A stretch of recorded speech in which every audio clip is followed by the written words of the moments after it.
जय हिंद दोस्तों। तो आज हम लेके आए हैं यूपी बोर्ड क्लास 10th का जो चैप्टर 1 है उसका 7वां वीडियो। बाकी के 6 वीडियो भी आपके अपलोड कर दिए गए हैं प्लेलिस्ट में, आप चेक कर लीजिए। एक एक करके पूरा चैप्टर सॉल्व कराया जा रहा है, देखा जा रहा है। तो ये 7वां वीडियो जो है रक्त वाहिकाएं पे है। इसका परिचय आइए देखते हैं। रक्त वाहिकाएं शरीर में रक्त के प्रवाह के लिए बनी नलिकाएं हैं। देखिए, रक्त वाहिकाएं क्या है?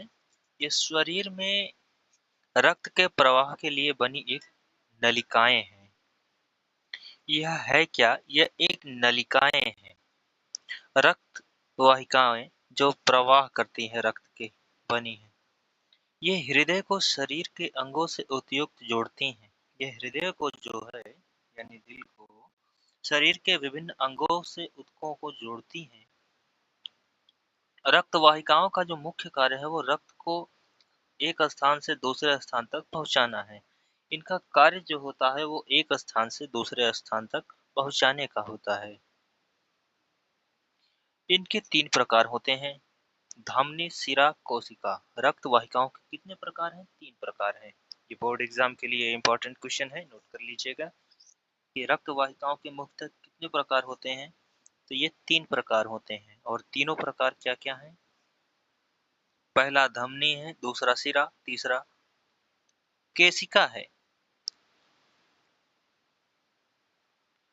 एर्थरी, वेन और कैपिलरी, और आपका तीसरा वाला यही है।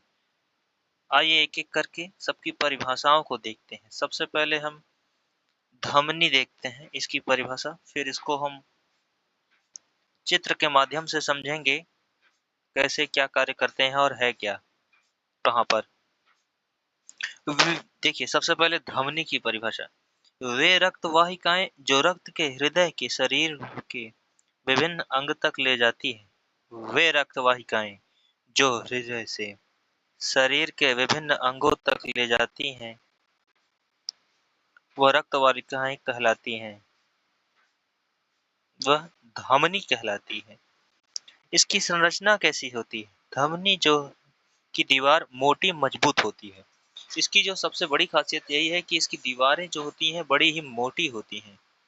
इसकी दीवार लगभग लोचदार एवं पेशीय ऊतक पाए जाते हैं। इसकी दीवार में लोचदार एवं पेशीय ऊतक पाए जाते हैं। इसमें उच्च दाब बहता है, इसमें बहुत हाई प्रेशर बहता है। सामान्यतः इसमें ऑक्सीजन युक्त होता है, इसमें जो है ब्लड प्रेशर युक्त होता है ये। और फुफ्फुस धमनी, देखिए सामान्यतः अपवाद देखिए क्या है। फुफ्फुसीय धमनी हृदय से फेफड़ों तक ऑक्सीजन रहित रक्त ले जाती है। फुफ्फुस धमनी का जो काम है वो हृदय से फेफड़ों तक ऑक्सीजन रहित रक्त ले जाना है। ऑक्सीजन रहित रक्त कार्य इसका है हृदय से रक्त को शरीर के विभिन्न अंगों तक पहुंचाना। इसका जो मुख्य कार्य यही है कि हृदय से शरीर के मुख्य अंगों तक ब्लड को पहुंचाने का काम करती है ये। इसका कार्य ही बड़ा ही महत्वपूर्ण है। तीसरा है शिरा। इसकी परिभाषा हम देखेंगे। हमने धमनी देखा और रक्त वाहिकाएं हैं। धमनी देखा, शिरा देखा, अब हम फिर बाद में देखेंगे केशिकाओं को। दूसरा देखेंगे,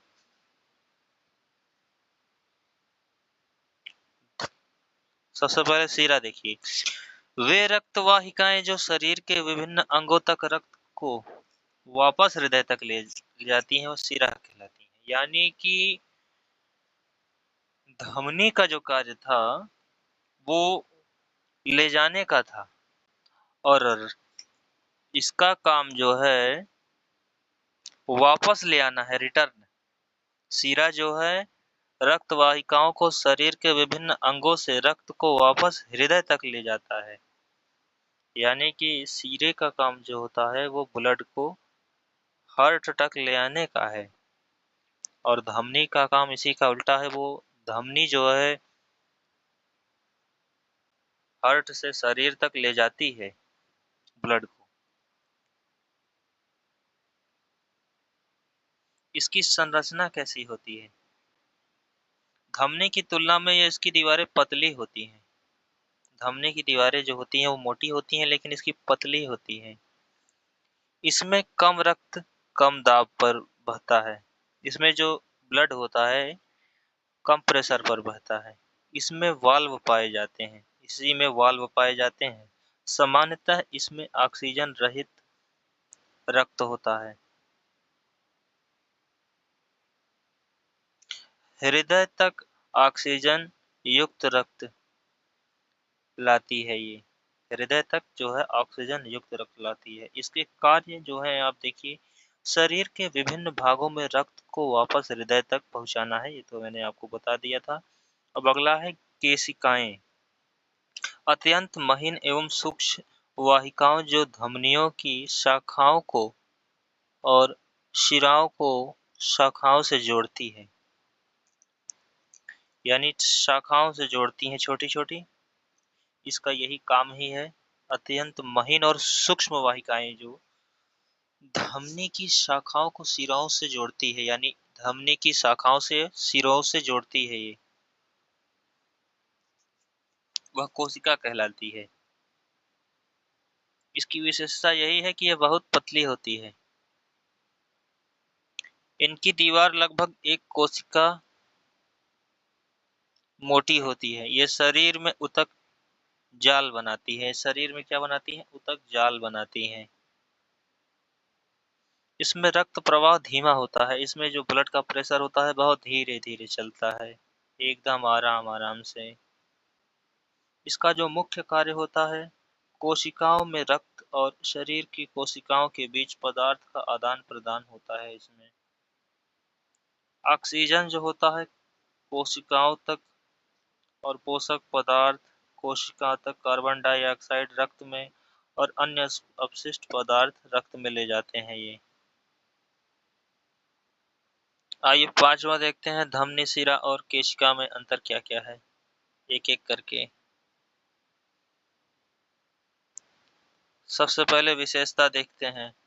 रक्त की दिशा, दिशा रक्त का जो डायरेक्शन है वो देखेंगे हम लोग। देखिए, हृदय के शरीर में विभिन्न भागों और हृदय से शरीर के विभिन्न भागों और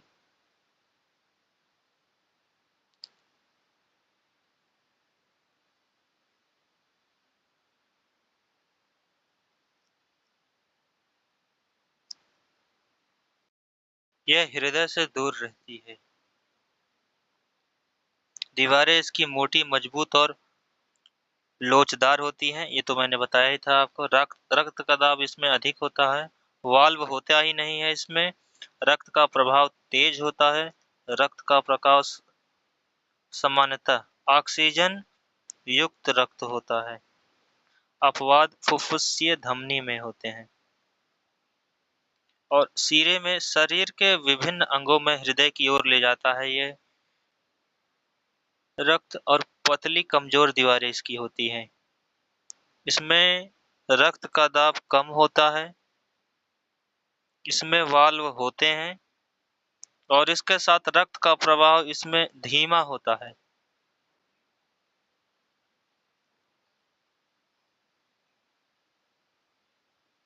और ऑक्सीजन युक्त रक्त होता है, यानी कि ऑक्सीजन होता ही नहीं।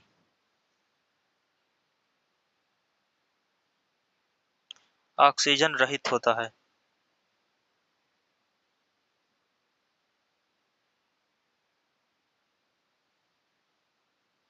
आगे हम कोशिका, केशिका भी देखेंगे। इसका मुख्य कार्य भी देखिए पहले। हृदय रक्त को शरीर विभिन्न अंगों तक ले जाता है। हृदय से रक्त तक शरीर के विभिन्न अंगों तक ले जाना स्थान हृदय के पास गहराई में ले जाता है। और उदाहरण में देखिए, महाधमनी, फेमोरल और धमनी आदि हैं।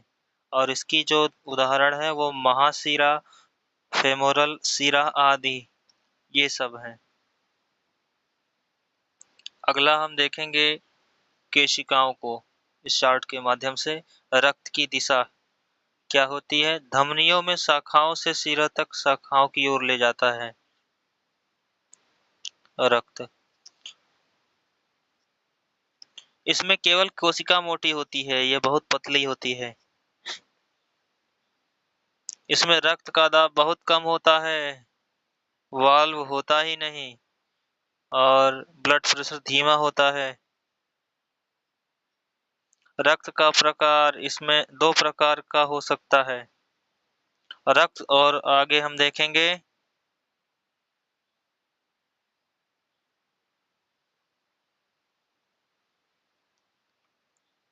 मुख्य कार्य इसकी क्या है? रक्त और ऊतकों के बीच पदार्थों का आदान प्रदान करता है। रक्त और ऊतकों के बीच ये पदार्थों का आदान प्रदान करता है। अगला जो है स्थान, इसका जो हमने देखा था कि हृदय के पास गहराई में रहता है, और सिरा जो है त्वचा के पास ऊपरी सतह के निकट होता है, और इसकी जो केशिकाओं में जो होता है स्थान, सिरे के पास प्रत्येक ऊतक अंग और अंग में होता है। इसके उदाहरण हमने देखे थे। ऊतक कोशिकाओं में रक्त कोशिकाएं होती है, इसका उदाहरण।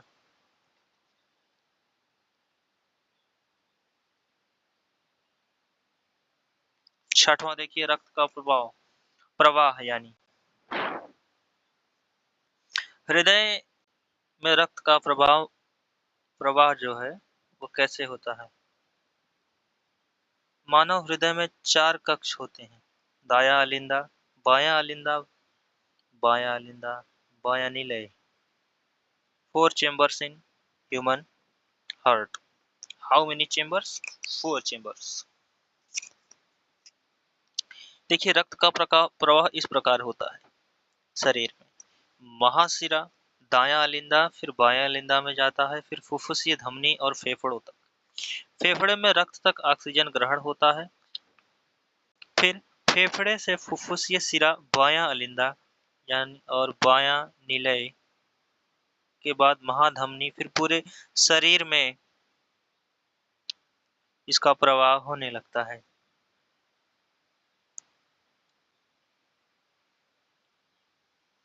सातवां है दोहरा परिसंचरण।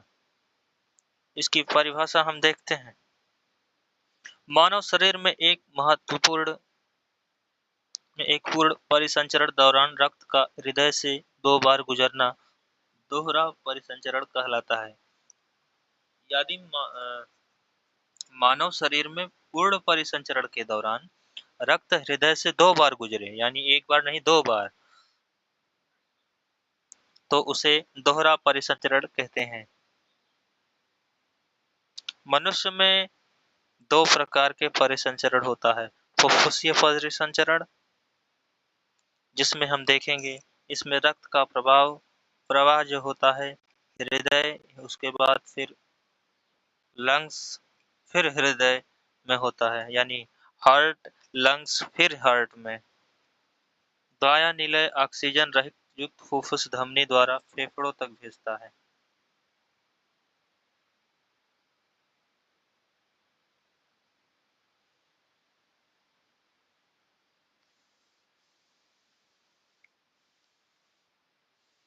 फेफड़े में देखिए, CO2 बाहर निकालता है और O2 रक्त में प्रवेश करता है। CO2 का मतलब कार्बन डाइऑक्साइड बाहर निकालता है और ऑक्सीजन को प्रवेश कराता है। इसके बाद ऑक्सीजन युक्त रक्त फुफ्फुसीय शिराओं द्वारा बाएं अलिंदे में पहुंचता है।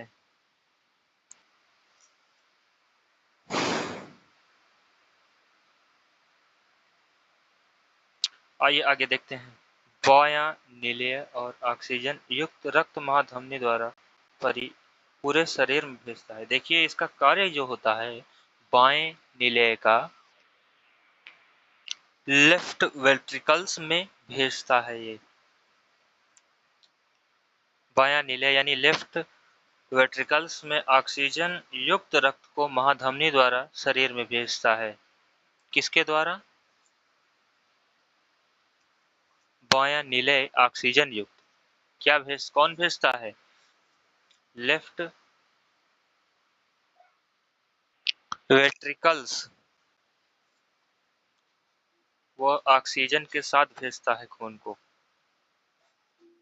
शरीर की कोशिकाएं ऑक्सीजन ग्रहण करती है और पोषक पदार्थ ग्रहण करती है। इसके साथ साथ कार्बन डाइऑक्साइड एवं अपशिष्ट पदार्थ रक्त में छोड़ती हैं। इसके साथ साथ क्या छोड़ती हैं ये? इसके साथ साथ ये कार्बन डाइऑक्साइड और एवं एक अपशिष्ट पदार्थ भी छोड़ती हैं।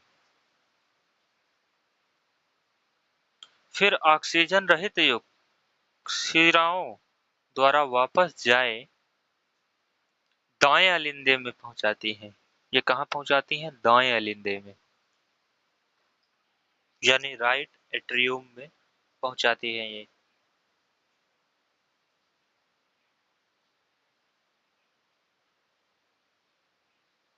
इसका महत्व क्या होगा? आठवां देखिए, दोहरे परिसंचरण का महत्व। दोहरा परिसंचरण चरण मनुष्य के लिए एक महत्वपूर्ण, बहुत महत्वपूर्ण है। इसके कारण यही है कि ऑक्सीजन युक्त, इसका कारण क्या है कि ऑक्सीजन युक्त ऑक्सीजन रहित अलग अलग रहता है। इसमें देखिए, जो ऑक्सीजन युक्त मतलब ऑक्सीजन के साथ और ऑक्सीजन के बिना अलग अलग रहता है। शरीर की कोशिकाओं में पर्याप्त ऑक्सीजन मिलता है। ऊर्जा अत्यंत अधिक प्रभाव ढंग से होती है। शरीर की उच्च ऊर्जा आवश्यकता पूरी बनी रहती है। रक्त का उच्च दाब बना रहता है, हाई प्रेशर। इसके साथ साथ शरीर के अंगों तक ऑक्सीजन का प्रभावी वितरण बना रहता है। बड़े ही महत्वपूर्ण कार्य क्या है ये।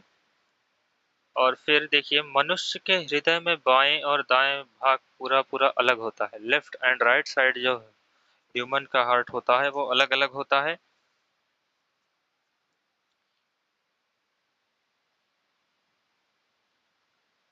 इसीलिए ऑक्सीजन युक्त और ऑक्सीजन रहित रक्त आपस में नहीं मिलते। मतलब कि बिना ऑक्सीजन वाले ब्लड और ऑक्सीजन वाले ब्लड एक दूसरे में नहीं मिलते हैं।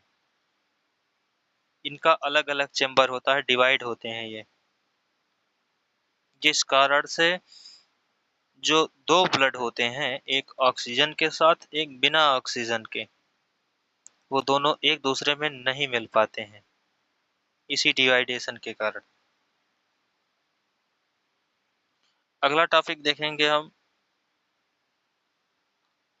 लसिका, लैंप। इसका परिचय क्या है देखिए।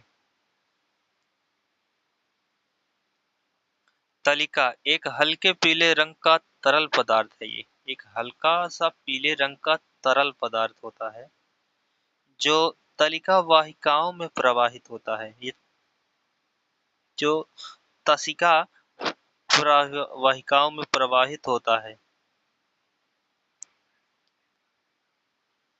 यह रक्त से संबंधित महत्वपूर्ण परिवहन माध्यम है। ट्रांसपोर्ट मतलब कि ये इसका ये महत्वपूर्ण ट्रांसपोर्ट का माध्यम है। इसकी जो परिभाषा है, इसको देखेंगे।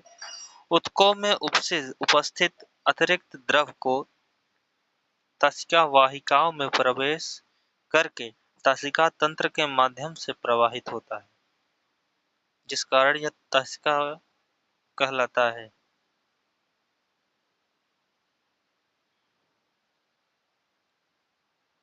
इसके कार्य देखेंगे अब हम।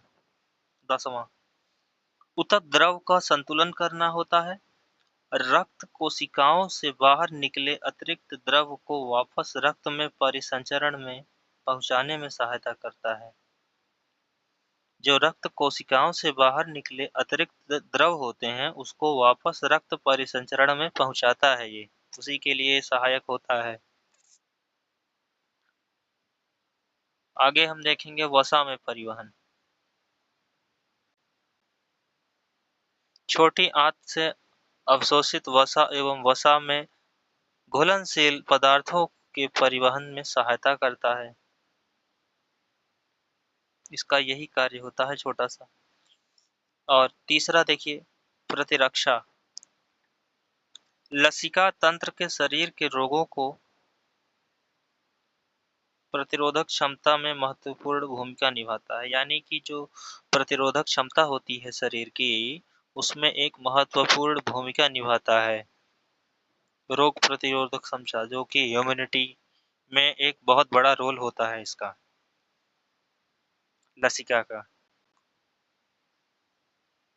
ये क्वेश्चन बन सकता है कि लसिका का कहाँ मेन रोल हो सकता है, तो इम्यूनिटी के लिए, रोग प्रतिरोधक क्षमता के लिए ये अति महत्वपूर्ण भूमिका निभाता है। अब हम देखेंगे पदार्थों का परिवहन। यह कुछ पोषक तत्व और पदार्थों को अन्य परिवहन की सहायता करता है। इसका यही कार्य है। अब हम देखेंगे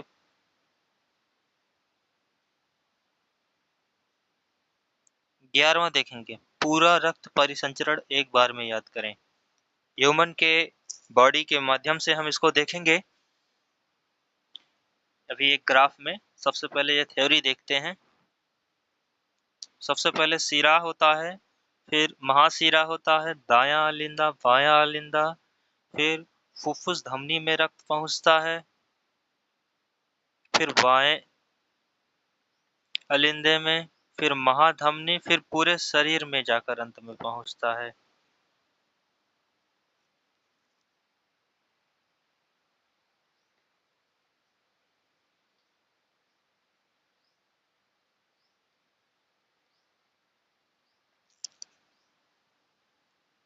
ये देखिए, ये हमारा शरीर है पूरा।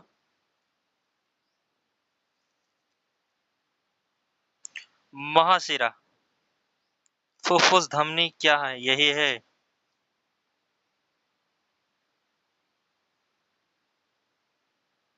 ये है फुफ्फुस शिरा, फेफड़े हैं।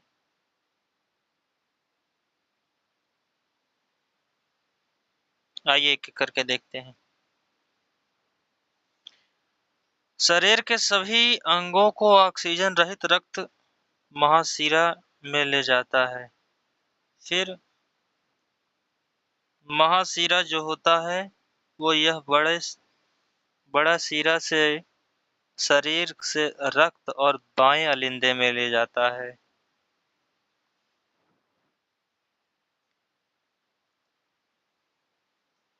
दाएं अलिंदे में ले जाता है, यानी राइट एट्रियम में। अब ये दाएं अलिंदे का काम क्या है? महाशिरा द्वारा लाया गया ऑक्सीजन रहित रक्त पहुंचाना दाएं निलय में। अब दायां निलय का कार्य क्या है? ये जो है दायां अलिंदा सिकुड़ता है और रक्त दाएं निलय में ले जाता है, और यह रक्त को फुफ्फुस धमनी में भेजता है। फिर फुफ्फुस धमनी का कार्य क्या है? फुफ्फुस धमनी जो है यह रक्त को हृदय से फेफड़े तक ले जाती है, और इसमें ऑक्सीजन रहित रक्त होता है। इसमें जो होता है ऑक्सीजन के साथ ब्लड हो घूम प्रेशर रहता है।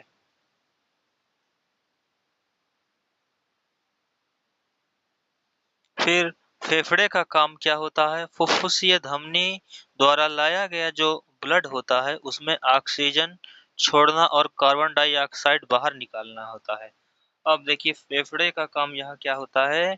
जो ब्लड होता है उसको ऑक्सीजन छोड़ना और कार्बन डाइऑक्साइड बाहर निकालना उसमें से होता है।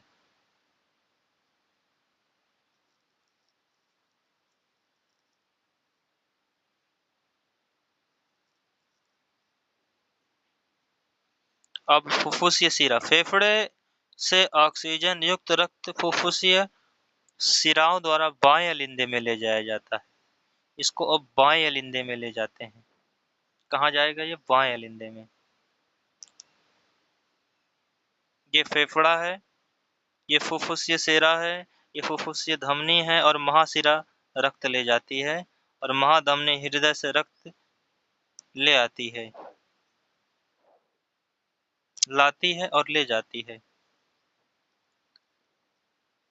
जो नीला वाला ब्लड है ये, इसमें ऑक्सीजन नहीं है, और रेड वाले में ऑक्सीजन है, इसीलिए अलग अलग कलर का है, ऐसे ही होता है। अब हम देखेंगे आगे बाएं अलिंदा में। यहाँ ऑक्सीजन युक्त रक्त पहुंचता है, यहाँ ऑक्सीजन के साथ रक्त पहुंचता है। फिर उसके बाद लेफ्ट वेंट्रिकल्स यानी बाएं नीले में यहाँ पर ये सिकुड़ जाता है पूरा। इसके साथ साथ रक्त को महाधमनी में ले जाता है, भेज देता है। अब महाधमनी का कार्य जो है वो यह मनुष्य के ऑक्सीजन युक्त रक्त को पूरे शरीर के सभी अंगों तक पहुंचाती है। महा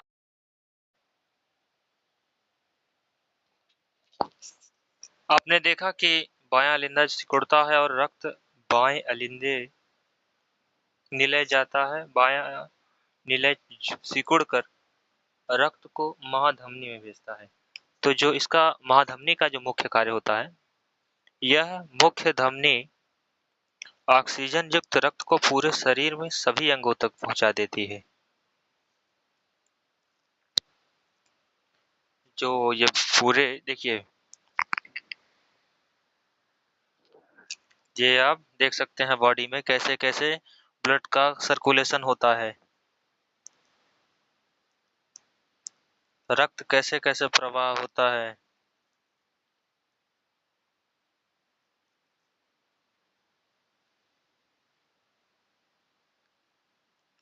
तो आशा करता हूँ आपको वीडियो समझ में आया होगा। जो ना समझ में आया हो कमेंट में जरूर पूछिएगा। मिलते हैं एक नई वीडियो में, तब तक के लिए जय हिंद, नमस्कार, वंदे मातरम, भारत माता की जय। और इसके साथ साथ आपसे यही रिक्वेस्ट करूंगा कि चैनल को सब्सक्राइब करके बेल आइकन दबाना ना भूलिएगा, और अपने दोस्तों के साथ भी शेयर करिएगा, वीडियो को लाइक करिएगा। और जो जो टॉपिक नहीं समझ में आए या डाउट लगे तो कमेंट करके पूछिएगा ज़रूर, वो डाउट आपका क्लियर ज़रूर किया जाएगा। धन्यवाद।